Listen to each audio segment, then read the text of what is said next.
Fyodor Dostoiévski é um dos maiores exploradores da alma humana, e poucos de seus escritos são tão enigmáticos e perturbadores quanto O Duplo. A história segue Yakov Pietrovich Goliadkin, um homem comum cuja vida vira um pesadelo quando surge um sósia idêntico a ele, mas que, ao contrário de Goliadkin, é carismático, socialmente hábil e manipulador. Esse duplo começa a usurpar sua identidade, deixando Goliadkin à beira da loucura. Mas o que Dostoiévski realmente queria dizer com essa história? Seria apenas um conto psicológico ou uma revelação sobre a dualidade oculta em todos nós? O conceito do duplo aparece em diversas culturas e mitologias, mas Dostoiévski deu a ele uma nova profundidade. E se esse outro eu não fosse apenas um reflexo externo, mas uma parte reprimida de nós mesmos?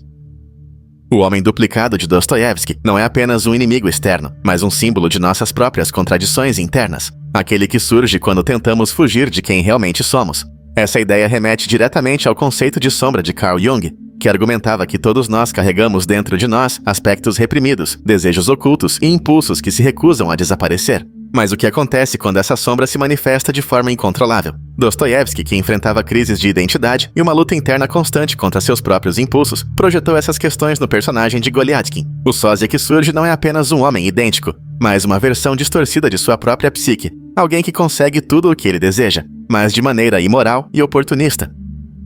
Isso levanta uma questão profunda. E se a única coisa que nos impede de sermos bem-sucedidos é justamente a nossa própria moralidade, será que temos medo de quem poderíamos nos tornar se abandonássemos as regras?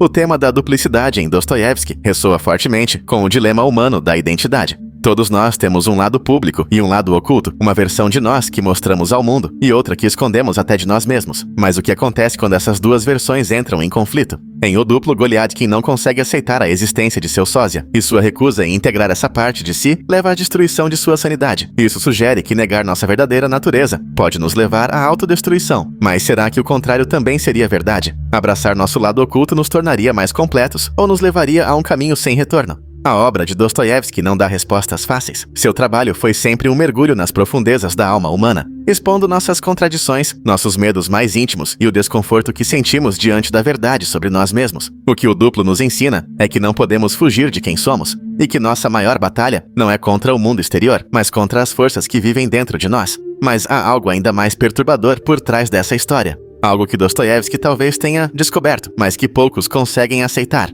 E se a ideia do duplo não fosse apenas uma metáfora psicológica? E se de fato existisse algo ou alguém que age nas sombras da nossa consciência, moldando nossas decisões sem que percebamos? Se Dostoiévski estivesse apenas retratando uma metáfora psicológica, a história de O Duplo poderia ser interpretada de forma simples. Goliadkin sofre de um transtorno mental, possivelmente esquizofrenia, e sua luta contra o duplo nada mais é do que um colapso psíquico.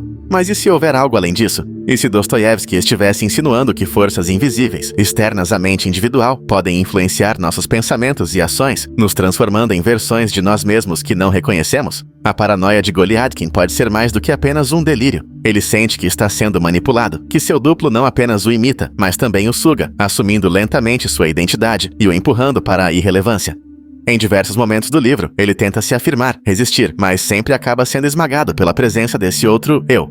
Não é apenas um pesadelo psicológico, é um colapso existencial. Aqui, Dostoiévski nos obriga a encarar uma ideia desconfortável. Somos realmente donos de nossas próprias decisões, ou há algo em nós que nos sabota de maneira sutil e implacável? Essa é a angústia de Goliadkin. Em muitos aspectos, a angústia de todos nós. Em várias tradições filosóficas e espirituais, existe a noção de que os seres humanos carregam dentro de si forças opostas. Luz e sombra, razão e instinto, ordem e caos. Mas e se essas forças não fossem apenas aspectos internos, mas entidades reais, agindo em esferas que não conseguimos compreender? Nietzsche falava sobre o perigo de negar a própria natureza e viver uma vida de auto-engano, onde a moralidade e as convenções sociais sufocam nossos verdadeiros impulsos. Jung aprofundou essa ideia com o conceito da sombra, alertando que quanto mais tentamos reprimir aquilo que não aceitamos em nós mesmos, mais forte e incontrolável ele se torna. Mas Dostoiévski parece ir além. E se essa força reprimida adquirisse vontade própria? Em O Duplo, Goliadkin não controla seu sósia. Ele não pode fazê-lo desaparecer, não pode lutar contra ele diretamente. Tudo o que ele faz apenas fortalece seu duplo, tornando-o cada vez mais presente, mais influente, até que ele praticamente assume sua vida. Esse é o destino de quem ignora sua própria sombra. Quem nega sua natureza está condenado a ser consumido por ela. Dostoiévski parece sugerir que sim, mas há um detalhe ainda mais inquietante. Se o duplo é uma parte reprimida da psique de Goliadkin, por que ele é tão articulado, tão manipulador, tão socialmente bem-sucedido? Isso indica que não estamos lidando apenas com um conflito interno, mas com algo que transcende o indivíduo.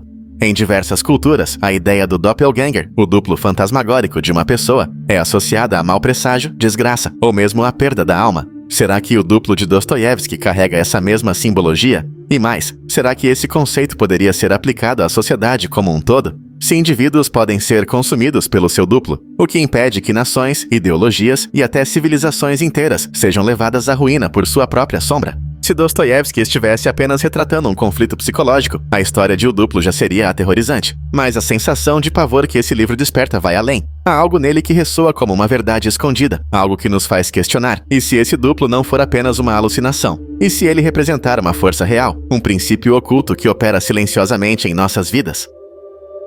Podemos olhar para o duplo como uma metáfora da sociedade moderna. Goliadkin representa o homem comum, aquele que luta para se encaixar, para ser aceito, para ter algum reconhecimento. Mas, sem que ele perceba, há algo que cresce na sombra, uma versão sua que não segue as mesmas regras, que não carrega os mesmos medos e que está pronta para substituí-lo. Essa ideia não é apenas um terror psicológico individual, mas um reflexo do mundo em que vivemos. Vivemos em uma era onde nossa identidade está constantemente sendo fragmentada. Nossos eus digitais competem com nossa identidade real. A imagem que projetamos nas redes sociais pode ser um duplo de nós mesmos, uma versão nossa que é mais carismática, mais confiante, mais sociável. Mas, assim como acontece com Goliadkin, essa versão começa a ganhar vida própria. Ela nos escapa.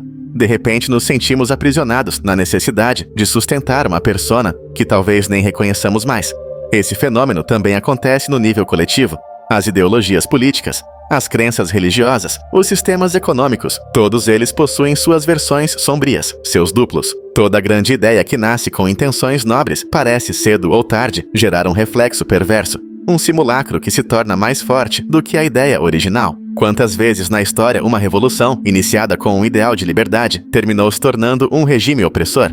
O duplo não é apenas um pesadelo individual, mas uma força que molda a própria estrutura do mundo. Dostoiévski pode ter intuído algo que só agora começamos a compreender completamente. A sombra não pode ser destruída, pois ela é parte de nós. A negação apenas a fortalece. O verdadeiro perigo não está no duplo em si, mas na nossa incapacidade de reconhecê-lo antes que seja tarde demais. Se há uma forma de escapar do duplo, Dostoiévski sugere que ela não está na negação, mas na confrontação. O que assombra Goliadkin não é apenas a existência de seu outro eu, mas a incapacidade de integrá-lo à sua própria identidade. Ele luta contra essa figura, tenta fugir, mas quanto mais resiste, mais perde o controle sobre si mesmo. Isso reflete uma verdade profunda sobre a psique humana. O que negamos dentro de nós não desaparece, apenas se fortalece nas sombras.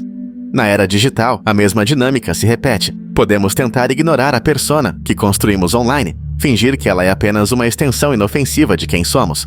Mas se não tivermos consciência de como esse duplo influencia nossas decisões, podemos acabar nos tornando apenas uma versão editada de nós mesmos, vivendo para alimentar um reflexo que não nos representa de verdade. O segredo para não ser consumido pelo duplo talvez esteja na coragem de reconhecer essa fragmentação e buscar integrá-la. Em vez de lutar contra a persona digital, devemos questioná-la. Quem eu sou além daquilo que mostro? Quais partes de mim eu escondo? E por quê? A resposta para essas perguntas pode ser desconfortável, mas Dostoiévski sempre acreditou que a verdade sobre nós mesmos raramente é confortável. Em sua obra, ele nos lembra que a autenticidade não vem da fuga, mas da aceitação do nosso lado mais sombrio.